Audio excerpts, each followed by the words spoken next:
Hello friends, today we're going to learn about decimal expansions. It's the last topic of the chapter 1 real numbers of class 10 maths. So let's begin. So as I studied in class 9, that rational numbers are having can be expressed in decimal expression, but there are two types of decimal expression. One is a terminating decimal expansion and non-terminating repeating decimal expansion. That is, after some numbers the pattern of decimals repeat itself. So in this lecture we are going to learn which rational numbers have terminating and non-terminating decimal place. So let's look at some examples. At first let's look at these rational numbers. 0.375, it can be represented as 375 divided by 1000. As you can see, the number of places it's shifted 3 decimal places towards the front, so it should be divided by the number 1000. So initially if the decimal point was over here, it got shifted to 1, 2 and 3 places, so it will be divided by 10 cube or 1000. So we can simplify this by prime factorizing, which is 375 equal to 3 into 5 cube by 2 cube into 5 cube, as 10 is equal to 2 into 5, so 10 cube is 2 cube into 5 cube. As you can see, 5 cube and 5 cube get cancelled, so you remain with 3 into 2 cube. So we can just say that by back referencing that this number 3 into 2 cube is actually the terminating decimal number, which is 0.375.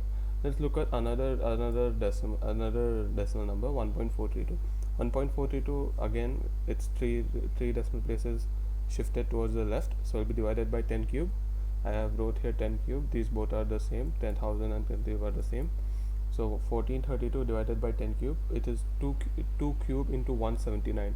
179 is a prime number, and then we divide this by 2 cube into 5 cube, as 10 is 2 into 5, so 2 cube and 5 cube get 2 cube get cancelled, and you get 179 divided by 5 cube. So if you get a chance of getting this number 179 by 5 cube, by back referencing we can see that it is a decimal number. So coming on to the next slide, let's just look how we can classify rational numbers more easier and more better. So let x be a rational number whose decimal expansions terminates. Then x can be represented in the form p by q, where p and q are coprime, and the prime factorization of q is in the form of 2n into 5m. So basically we can write q as in the form of 2 power n into 5 power n, where n and m are non-negative integers. So we have two cases to prove this case. We have two cases. First, let's see if m is greater than n. If m is greater than n, then we can write p by q as p into we can multiply and divide by 2 power n minus 1, as it is already as q is already has 2 power n. If you multiply with 2 power m minus n, the minus n gets cancelled and you have 2 power n m in the denominator. So as you can see, it will become p into 2 power m minus 1. As you can see, this is a normal integer, and this integer is divided by a 10 power m number, and with this gives us a terminating decimal place because it does not repeat. Similarly, if we have m less than n, then we can write p equal to p by q as the same, but we will write phi is equal to phi, we multiply and divide by 5 power n minus m, and in the denominator we get 10 power n, and this also gives a non-terminating decimal place.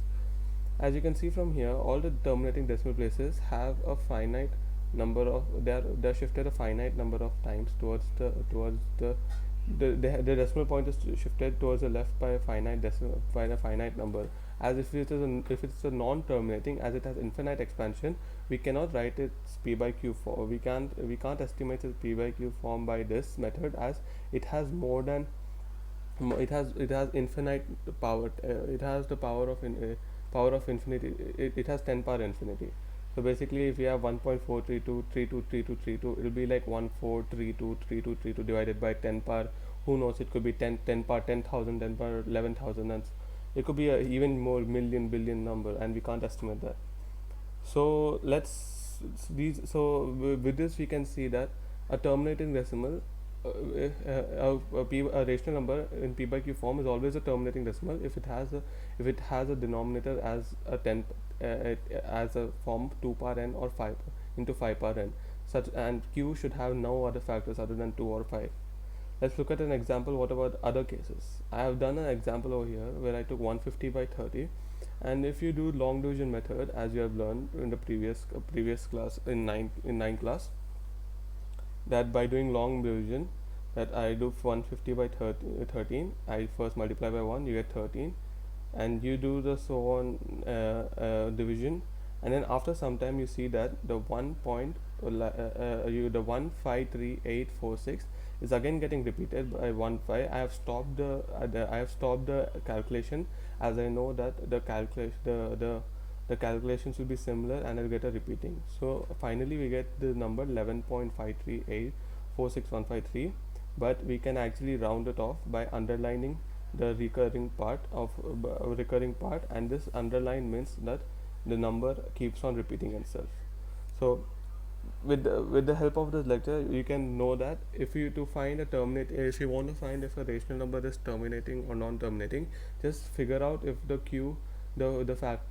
denominator or the q has a prime factor other than 2 or 5. If it has a prime factor other than 2 or 5, suppose q has a factor 3 or 7, then this rational number will be a non-terminating recurring decimal expansion. And if it has only either 2 or either 5 or both 2 or 5, then it is a terminating decimal expansion. So thank you for listening.